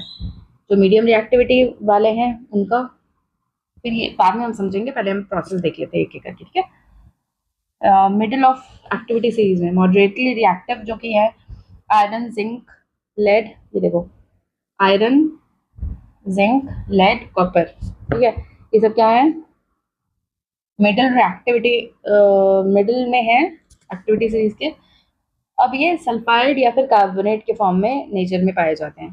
तो मेटल सल्फाइड और carbonate, metal carbonate, metal sulphide और मेटल कार्बोनेट को क्या किया जाता है, मेटल ऑक्साइड में कन्वर्ट किया जाता है। मेटल ऑक्साइड क्यों, क्योंकि इससे ईजी होता है मेटल को निकालना, ऑक्साइड के फॉर्म में मेटल को निकालना ईजी होता है, फिर इसका रिडक्शन करके फिर मेटल निकाल लिया जाता है। Heating in presence of excess air, ज़्यादा एयर किया तो रोस्टिंग, ठीक है, रोस्टिंग किसका किसका करेंगे, सल्फाइड और, सल्फाइड, मेटल सल्फाइड और या फिर मेटल कार्बोनेट। तो सल्फाइड वाले का क्या होगा, रोस्टिंग, मतलब कि एक्सेस एयर में इसको हीट किया जाएगा। ठीक है, एक्सेस एयर मतलब ऑक्सीजन, राइट। जिंक सल्फाइड को एक्सेस एयर में हीट किया तो फिर क्या बनाया, जिंक ऑक्साइड और sulphur dioxide. Heating strongly in limited, limited मतलब एयर है ही नहीं, एयर है ही नहीं, carbonate, calcination, C for carbonate, C for calcination. ठीक है, कैल्सिनेशन कराया किसका, कार्बोनेट ऑफ का। तो जिंक कार्बोनेट सॉलिड फॉर्म में हीट किया तो zinc oxide plus carbon dioxide निकला। फिर इसका रिडक्शन कर देंगे, जिंक ऑक्साइड बन गया, जिंक ऑक्साइड को कार्बन के साथ रिएक्ट करा के जिंक प्लस कार्बन मोनोऑक्साइड बना देंगे। और रिडक्शन क्या होता है, obtaining metal from the compound के लिए क्या यूज किया जाता है, रिडक्शन। अब है displacement reaction, sometimes use to reduce metal oxide, metal oxide है ना, उसको मेटल में रिड्यूस करने के लिए यूज किया जाता है डिस्प्लेसमेंट रिएक्शन। ठीक है, कि हाईली रिएक्टिव मेटल क्या करेगा, लो रिएक्टिव मेटल को डिस्प्लेस कर देगा। ठीक है, तो हाईली रिएक्टिव मेटल जैसे कि सोडियम हो गया, कैल्शियम हो गया, एल्यूमिनियम हो गया, ये सारे क्या करते हैं, रिड्यूसिंग एजेंट की तरह यूज किए जाते हैं। ठीक है, मैग्नीशियम ऑक्साइड को एल्यूमिनियम के साथ रिएक्ट कराया तो ये एल्यूमिनियम ऑक्साइड बना देगा, क्योंकि ये क्या है, ये ज़्यादा रिएक्टिव है मैंगनीज से, मैग्नीशियम होगा Mg। ठीक है, ये मैग्नीशियम नहीं है, ये मैंगनीज है। Okay, magnesium oxide plus aluminium, इसको रिड्यूस कर दिया, reduce means removal of oxygen, oxygen remove कर दिया, ये ज़्यादा रिएक्टिव है मैंगनीज से, तो ये एल्यूमिनियम ऑक्साइड बना देगा और हीट निकल जाएगा। ये हाईली एक्सोथर्मिक होता है, मेटल्स आर इतनी ज़्यादा हीट निकलती है कि जो मेटल निकलता है ना, ये मैंगनीज, ये मॉल्टन स्टेट में मतलब पिघला हुआ निकलेगा। ठीक है, सॉलिड स्टेट में नहीं निकलेगा। अभी तक जो हमारे पास जो भी मेटल्स निकल रहे थे वो सॉलिड फॉर्म में निकल रहे थे, ये देखो, ये देखो यहाँ पे। ठीक है, ये सारे क्या थे, सॉलिड फॉर्म में निकल रहे थे, राइट। लेकिन यहाँ पे हीट इतनी ज़्यादा, इतना हाईली एक्सोथर्मिक है कि यहाँ पे ये मॉल्टन स्टेट में निकलता है। ठीक है, थर्मिक ऑक्साइड,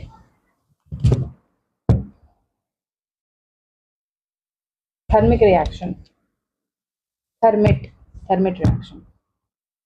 तो सेम इसी तरीके का थर्मिट रिएक्शन होता है। ठीक है, थर्मिट रिएक्शन क्या है, आयरन ऑक्साइड। ठीक है, जैसे यहाँ एल्यूमिनियम ऑक्साइड है ना, तो आयरन ऑक्साइड का एल्यूमिनियम के साथ रिएक्शन करवाया जाता है, इसको बोलते हैं थर्मिट रिएक्शन। ठीक है, इसमें क्या होता है, ये बहुत ही इंपॉर्टेंट है, थर्मिट रिएक्शन। ओके, ये क्या करता है, रेलवे ट्रैक्स को ज्वाइन करने में, मतलब मेटल है, ठीक है, इसको ज्वाइन करने में और क्रैक्ड मशीन पार्ट्स को ज्वाइन करने में हेल्प करता है। जैसे कि आयरन ऑक्साइड है, ये एल्यूमिनियम के साथ रिएक्ट करेगा, एल्यूमिनियम क्या हाईली रिएक्टिव है, तो ये इसको डिस्प्लेस करके एल्यूमिनियम ऑक्साइड बना देगा, आयरन अलग हो जाएगा, मोल्टन स्टेट प्रोड्यूस होगा। ठीक है, मोल्टन फॉर्म में, और हीट निकल लेगी क्योंकि ये एक्सोथर्मिक है। फिर है एक्सट्रैक्टिंग मेटल, एक्सट्रैक्टिंग मेटल जो टॉप है ना रिएक्टिविटी सीरीज में, या एक्टिविटी सीरीज हम बोल सकते हैं, उसको कैसे निकालते हैं। तो वेरी रिएक्टिव होते हैं ये मेटल्स। ठीक है, कि not be obtain by heating with carbon, जैसे यहाँ पे हमने कार्बन के साथ हीट किया था ना, इसको जिंक ऑक्साइड को कार्बन के साथ रिएक्ट करके जिंक निकाल दिया था, कार्बन मोनोऑक्साइड, तो ये कार्बन के साथ रिएक्ट नहीं करते, can not be obtain by heating with carbon. क्यों, carbon can't reduce oxides of, क्योंकि ऑक्साइड जो है इसके ऑक्साइड को ये रिड्यूस नहीं कर सकता, क्योंकि ये क्या है, ये ये जो मेटल्स हैं, ये इनकी एफिनिटी ज़्यादा है ऑक्सीजन के टुवर्ड्स। ठीक है, इनकी ज़्यादा एफिनिटी है ऑक्सीजन के साथ, तो ये क्या करेंगे, ये ऑक्सीजन को छोड़ेंगे ही नहीं। ठीक है, ये ऑक्सीजन को नहीं छोड़ेंगे, तो ऑक्सीजन को छोड़ेंगे नहीं तो कार्बन कैसे उसको रिड्यूस करेंगे। तो इसलिए इनको रिड्यूस करना कार्बन के बस की बात नहीं है। ठीक है, ऑब्टेन कैसे ऑब्टेन किया जाता है, इनको इलेक्ट्रोलिटिक रिडक्शन से किया जाता है। इलेक्ट्रोलिटिक मतलब इलेक्ट्रिसिटी का यूज़ किया जाएगा, ठीक है, और रिड्यूस किया जाएगा। ठीक है, इलेक्ट्रिसिटी यूज़ करके इसको रिड्यूस किया जाएगा। जैसे सोडियम, मैग्नीशियम, कैल्शियम, इसको ऑब्टेन किया जाता है electrolysis of their molten chlorides, molten chloride का इलेक्ट्रोलिसिस करवा के इनको ऑब्टेन किया जाता है। मेटल क्या करते हैं, कैथोड, कैथोड क्या है, नेगेटिवली चार्ज इलेक्ट्रॉन है, मेटल क्या होते हैं, पॉजिटिवली चार्ज होते हैं Mg2+, ठीक है, Ca2+, ठीक है, ये सब क्या है, पॉजिटिव है आयंस, तो ये क्या करेंगे, नेगेटिवली चार्ज इलेक्ट्रॉन्स में चले जाएंगे। और जो क्लोरीन क्या है, क्लोरीन कहाँ पे लिबरेट होगा, एनोड पे लिबरेट होगा। इलेक्ट्रोलिसिस ऑफ मोल्टेन क्लोराइड, ठीक है, मोल्टेन क्लोराइड यूज किया जाता है, इलेक्ट्रोलिसिस करा के इसको ऑब्टेन किया जाता है। क्लोरीन कहाँ पे लिबरेट होगा, क्लोरीन क्या है, नेगेटिव है, तो ये पॉजिटिवली चार्ज इलेक्ट्रोड पे डिपॉजिट हो जाएगा। कैथोड पे क्या होगा, लॉस ऑफ इलेक्ट्रॉन, ठीक है, और ये वाला इलेक्ट्रॉन लॉस हो गया तो क्या हो जाएगा,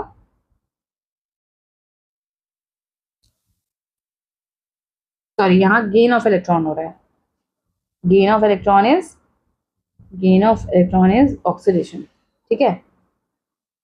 तो एक मिनट, यहाँ कैथोड पे क्या हो रहा है, गेन ऑफ इलेक्ट्रॉन हो रहा है, gain of electron is reduction, ठीक है, and loss of electron is oxidation.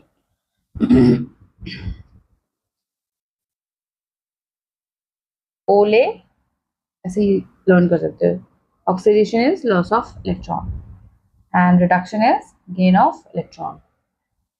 RGE, aluminium, aluminium कैसे मिलता है, electrolytic reduction of aluminium oxide, aluminium oxide का इलेक्ट्रोलाइटिक रिडक्शन करके। यहाँ पे क्या था, मोल्टेन क्लोराइड जो है उनके मेटल्स के, उनका इलेक्ट्रोलिसिस करके, और एल्यूमिनियम ऑक्साइड का इलेक्ट्रोलिसिस करके एल्यूमिनियम मिलता है, ठीक है। अब रिफाइनिंग, ये चैप्टर ऑलमोस्ट खत्म ही होने वाला है, बस 10 मिनट में खत्म हो जाएगा।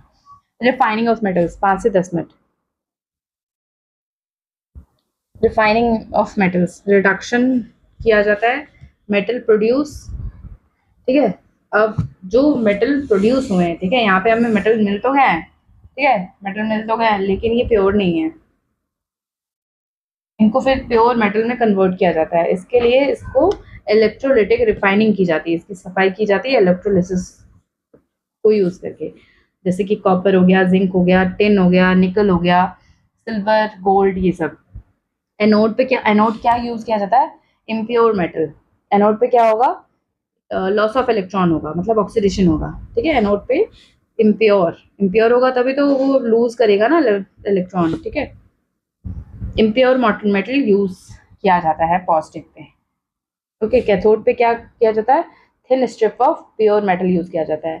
तो ये क्या करेगा, ये इम्प्योर वाले जो हैं इसमें से क्या करेंगे, जितने भी मेटल है वो इसमें सोल्यूशन में जाएंगे, और सोल्यूशन से क्या करेंगे, यहाँ पे चला जाएगा, ठीक है, ये प्योर वाला प्योर वाले में चला जाएगा, यहाँ पे लॉस होगा, यहाँ पे गेन होगा, ठीक है।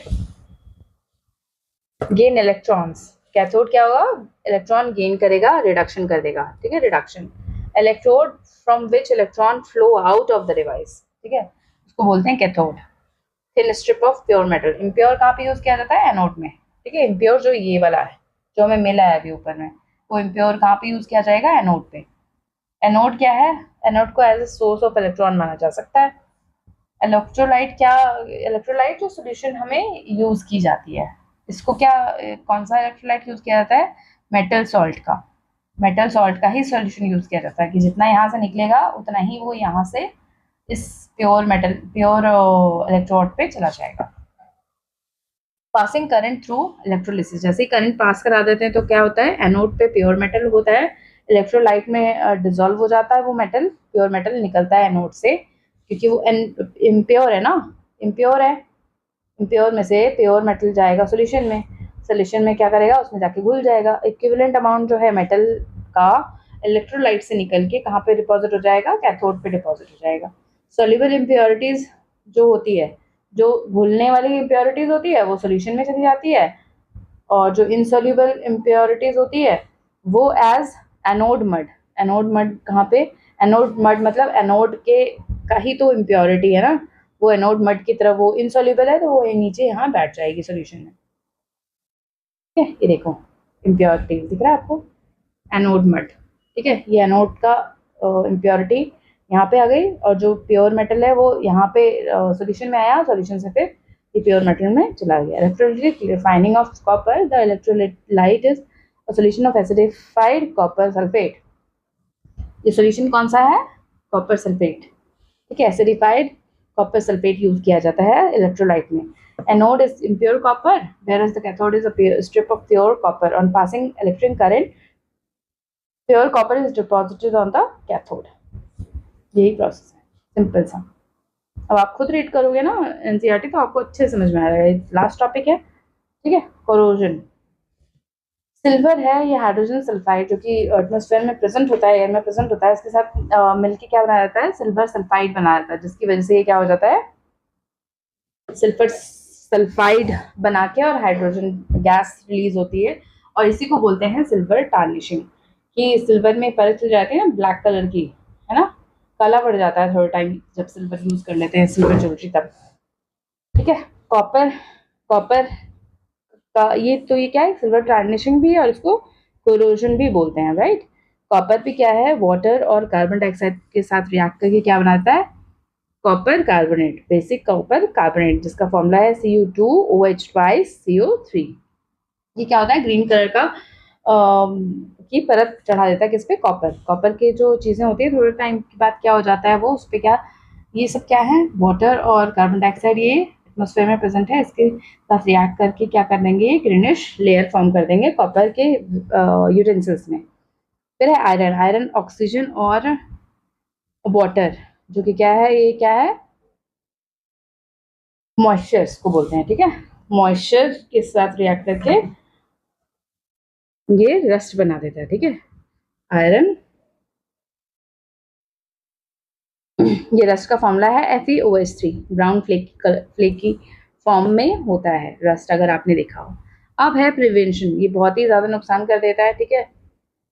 अब हमें ये एक्टिविटी कर लेते हैं, ये बहुत ही इंपॉर्टेंट है। 3 टेस्ट ट्यूब लेना है आपको, ठीक है। 3 टेस्ट ट्यूब ले लिया, ये रहा 1 2 3, ठीक है। पहले बार में तीनों में क्या करना है? नेल्स डालने हैं, ठीक है। 3 नेल डाल दिए तीनों में। पहले वाले में क्या करना है? एयर भी रहेगा, ठीक है, इसमें वाटर भी रहेगा, ठीक है। पहले ये रस्ट नहीं था, बाद में हुआ है, ठीक है। तो ये ऑब्जर्वेशन के लिए है।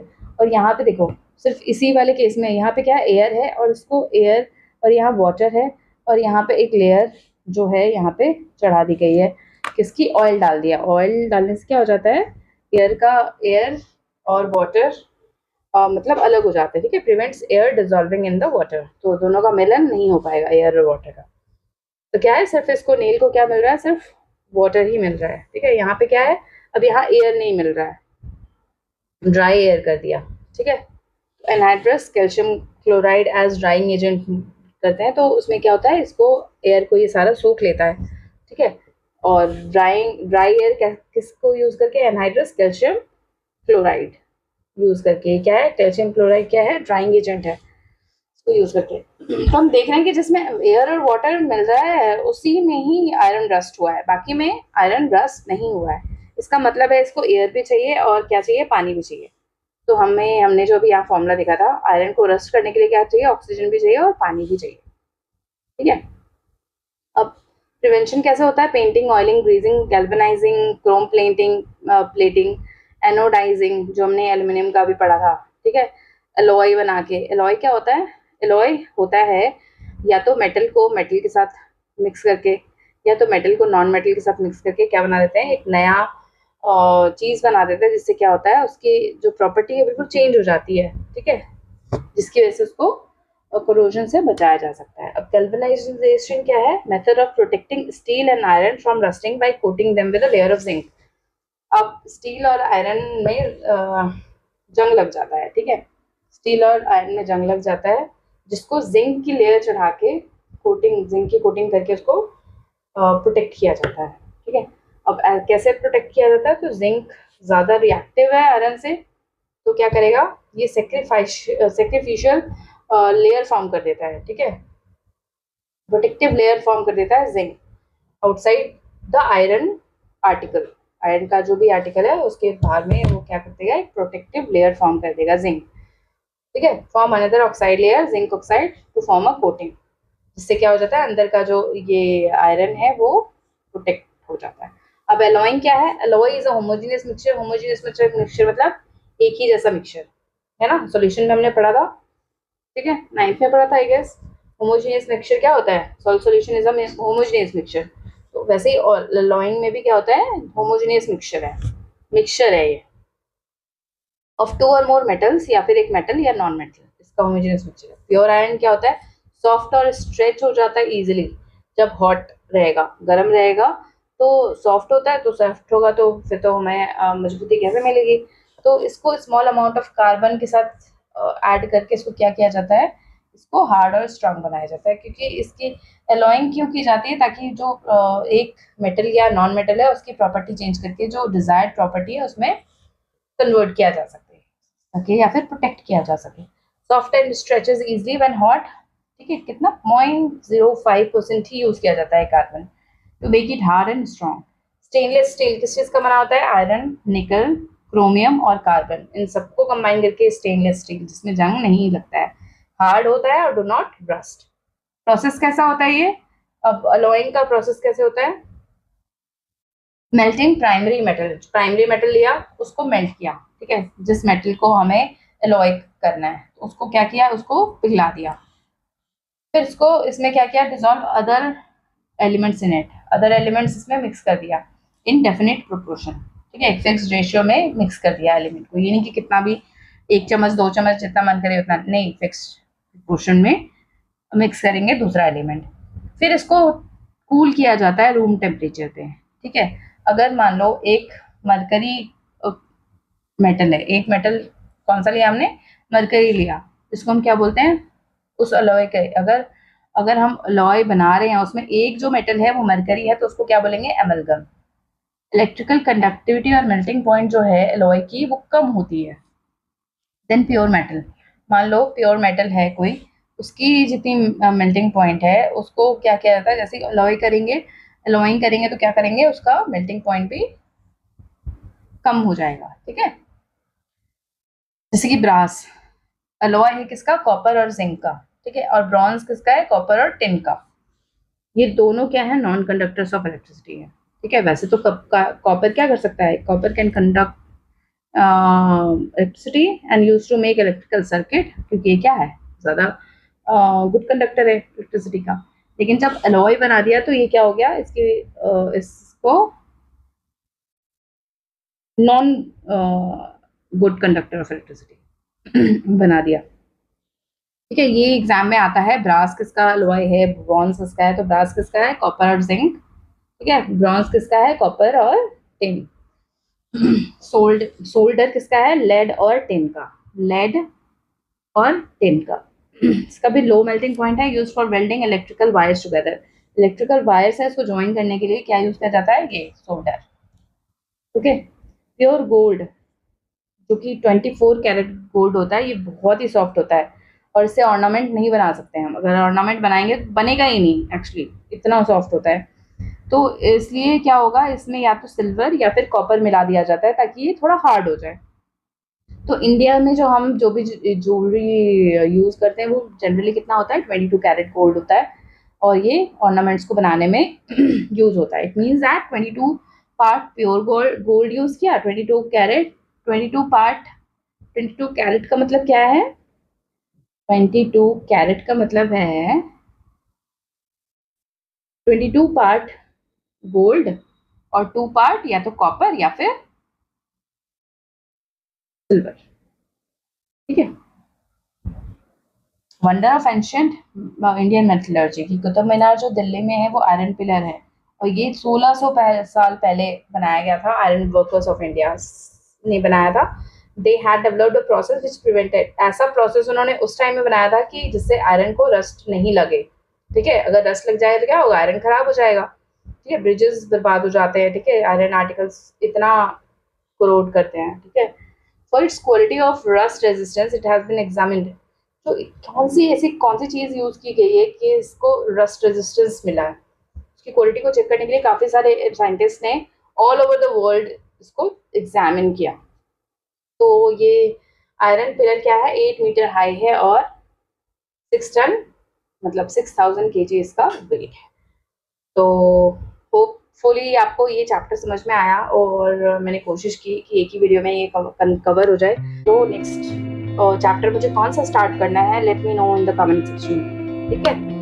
या फिर मैं पोल करवा दूंगी, उसमें आप बता देना कि कौन सा चैप्टर स्टार्ट है। और don't forget to like, share and subscribe. Okay, thank you so much.